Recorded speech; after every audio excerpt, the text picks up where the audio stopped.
नमस्कार दोस्तों, आप क्राइम तक देख रहे हैं। बात करते सीधा कट टू कट यानी हाथरस मामले में बड़ा एक्शन हुआ है। 6 अधिकारियों को निलंबित कर दिया गया है, जिसमें एसडीएम भी शामिल है, जिसमें सीओ भी शामिल है, इंस्पेक्टर भी शामिल है। लेकिन बड़े अधिकारियों को क्या, जिन्होंने ये जो रिपोर्ट बनी है, दरअसल 2 सदस्यीय कमेटी ने रिपोर्ट बनाई है और रिपोर्ट पे कहा है कि इन अधिकारियों की जिम्मेदारी सुनिश्चित की जा रही है। ये अपनी जिम्मेदारी से पीछे हटे।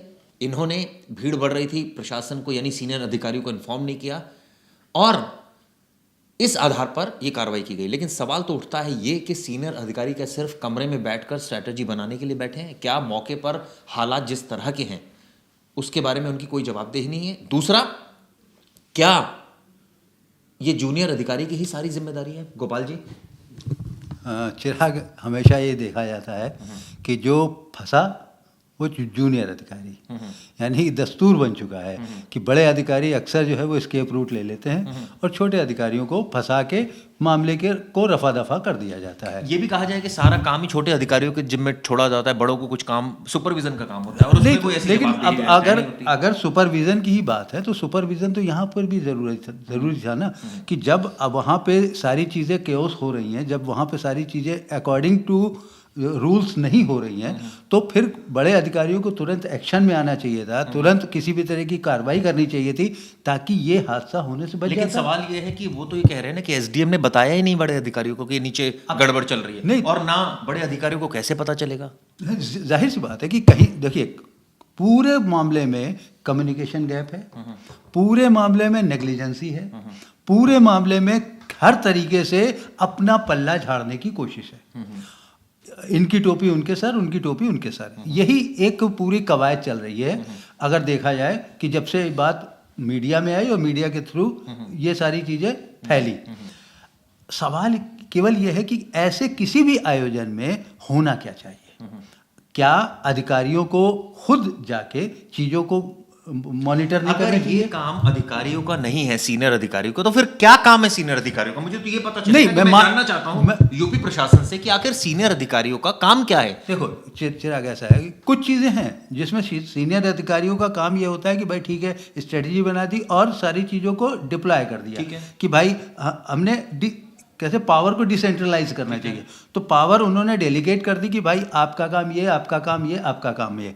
लेकिन उसके बावजूद उनका क्या काम है? एग्जैक्टली कि उनको ये बात को हमेशा अपने लेवल पे मॉनिटर भी करते रहना चाहिए कि किसी भी आयोजन में जहाँ पे भीड़ इन्वॉल्व है वहाँ पे उनको किसी भी सूरत में उसको लाइटली नहीं लेना चाहिए। अगर लाइटली लेंगे तो इस तरह के हादसे हमेशा होते रहेंगे। तो ये सीनियर अधिकारियों को पकड़ना होगा या सीनियर अधिकारी के खिलाफ कार्रवाई करनी पड़ेगी, तब जाके एक नज़ीर पैदा होगी कि आगे से कभी भी कोई ऐसी स्ट्रेटजी तैयार होती है तो उसमें सीनियर अधिकारी बच ना पाए।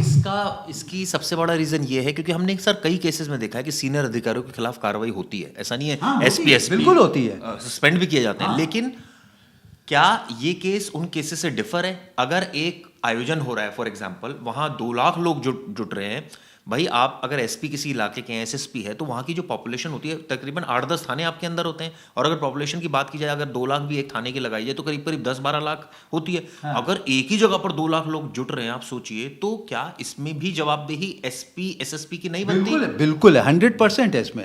एसपी, एसएसपी और उससे भी ऊंचे बड़े अधिकारी हैं जो उस जोन में। चलिए कह रहा हूँ, आप उस पर्टिकुलर रीजन के कप्तान आप ही हैं, सब कुछ आप ही हैं। मैं तो आईजी की जिम्मेदारी नहीं मानता, वो तो चलिए उसकी भी पावर अलग तरह के डेलीगेट है। अलग है। हाँ, बेसिकली क्या, जो एसपी है, जो एसएसपी है, उस इलाके का वो पूरी तरीके से इंचार्ज होता है, मालिक होता है, और उसको किसी भी सूरत में अपने एरिया में कोई केओस नहीं होने देना चाहिए।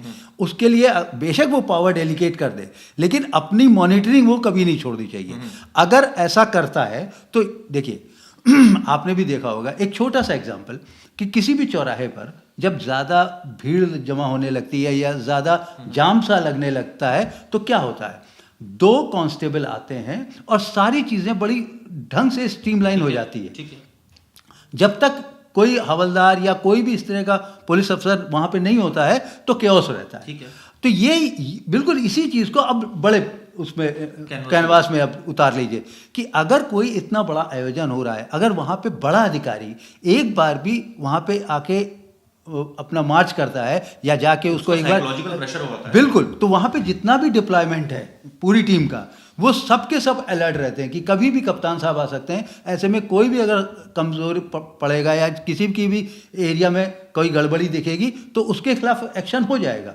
तो ऐसे में वो अधिकारी को खुद से संज्ञान लेना चाहिए कि हमको इस तरह के आयोजन में किस तरह की काम करना चाहिए। इस बात का मतलब ये है कि आप तो सीधा सीधा कह रहे हैं कि इसमें जिम्मेदारी एसपी एसएसपी की बन रही है। बिल्कुल बन रही है। हम तो एसआईटी रिपोर्ट तो नहीं, एसआईटी रिपोर्ट देखिए, एसआईटी वो जो दो एसआईटी अधिकारी रिपोर्ट हैं, वो 2 अधिकारी आईपीएस अफसर हैं जो इसकी पूरी जांच कर रहे हैं, उन्होंने तो क्लीन चिट दे दी। उन्होंने तो बाबा को भी क्लीन चिट दे दी। उन्होंने बाबा का भी कहीं नाम नहीं है। एसआईटी की जो रिपोर्ट आई है उसमें बाबा का कहीं नाम नहीं है, जबकि ये पूरे आयोजन में बाबा प्लस उनकी जो भी ऑर्गेनाइजिंग कमेटी थी वो पूरी तरह से इसमें कह सकते हैं कल्प्रिट है।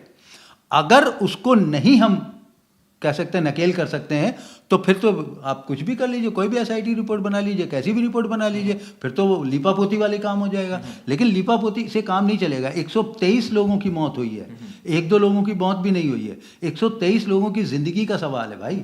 तो ऐसे में किसी भी सूरत में कोई भी बड़ा अधिकारी इस जिम्मेदारी से बच नहीं सकता है। भले उसको किसी भी रिपोर्ट में बचाया जाए, लेकिन बच नहीं सकता, मॉरली तो कम से कम नहीं बच सकता। इसके खिलाफ गवर्नमेंट के लेवल पे बड़ा एक्शन लेना चाहिए और बड़े अधिकारियों को तुरंत यहाँ पे किसी तरह से इस तरह की बातें कर रहे हैं कि जो जांच कर रहे हैं वो खुद ही आईपीएस अफसर है, तो आईपीएस लॉबी तो आईपीएस को बचाएगी ना। देखिए, आईपीएस लॉबी बेशक आईपीएस को बचाए, लेकिन भाई साहब उसके ऊपर भी तो कोई अधिकारी है, सचिव है, सेक्रेटरी लेवल पे कोई भी काम कर रहा होगा, क्या वो मॉनिटर नहीं कर सकता? क्या वो किसी की जिम्मेदारी तय नहीं कर सकता? बड़े अधिकारी, एक बड़ा अधिकारी नपेगा, अगर एक बड़ा अधिकारी के खिलाफ उसकी गर्दन गिरेबान से पकड़ाई जाएगी तो ये तय मान लीजिए कि नीचे के सारे लोग अपने आप सुधरना शुरू हो जाएंगे।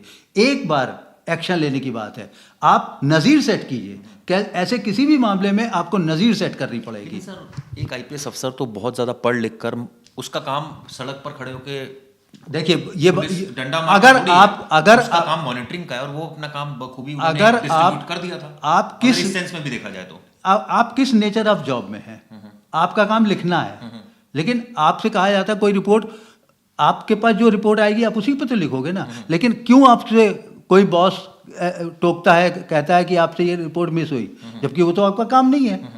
खबर का सिलेक्शन आपका काम नहीं है। आप तो जिस खबर पे हो आपका काम, आपकी रिस्पॉन्सिबिलिटी उस पर बनती है। लेकिन ऐसा नहीं होता है। होता क्या है कि जब आपको पावर डेलीगेट की जाती है तो ये भी माना जाता है कि आप अपने काम को बखूबी करेंगे, साथ ही साथ आपका जो सपोर्टिंग टीम है उसको भी आप सपोर्ट करेंगे। तो इसमें यही पूरा टीम वर्क इसमें नहीं है, इसमें इंडिविजुअल रिस्पॉन्सिबिलिटी डाली जा रही है, जो कि गलत है मेरे हिसाब से।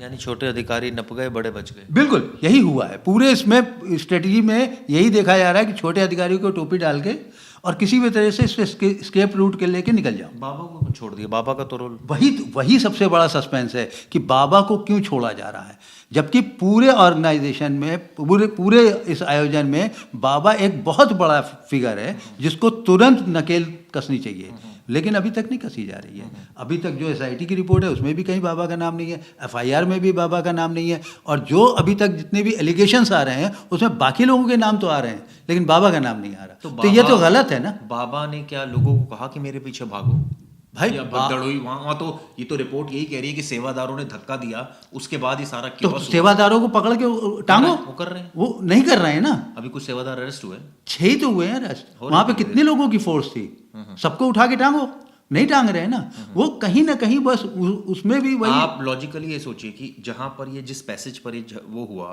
जब वो बाबा निकल रहे थे, अब किसी की ड्यूटी एक दूसरे गेट पर है, उसकी क्या जवाब नहीं। वो देखो, किसी भी एरिया को आप आइडेंटिफाई तो करोगे ना कि इस एरिया में काम हुआ, तो उस एरिया में लगी हुई तमाम टीमों को आप ऑर्गेनाइज करिए, उनको इकट्ठा कीजिए और उनके खिलाफ एक्शन लीजिए।